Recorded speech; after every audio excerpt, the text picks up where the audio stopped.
Hello mga kababayan ko, may i-share lang po ako sa inyo. Kasi dito sa bayan namin, may namimigay na party list. Ang pangalan niya is Nanay Party List. Namimigay sila ng parang medical mission.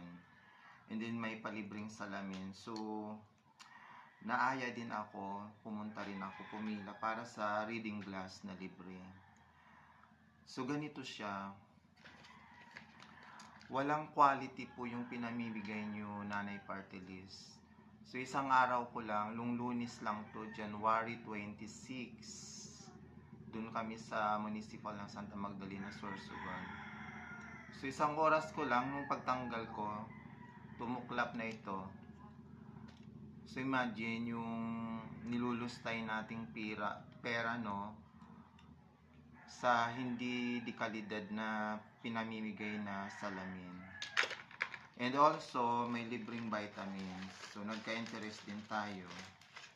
Pero this one is a food supplement. Skybit is a multivitamins, no therapeutic claims, diba? Saka hindi kilala yung gumawa ng vitamins na to. And then vitamins B complex, ni-research ng AI to.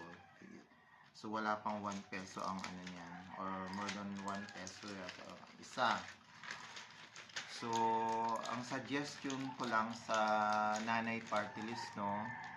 Kung magpapamudmud kayo ng pera ng bayan, siguraduhin nyo naman na may quality ang ipamimigay nyong vitamins, ang ipamimigay nyong reading glass. Kawawa naman yung mga matatanda doon. Hindi ako sure kung gaano. Ito, wala pang isang araw, 1 hour ko lang ginamit. Nagtuklap na, natanggal na, di ba?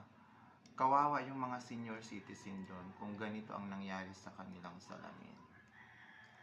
So, Nanay Party List, no, tandaan natin na ang pinamimigay natin, ang ginagastos nating pera ay tax ng taong bayan. So guys, kung nakita nyo tong video, please don't forget to share, follow, and subscribe.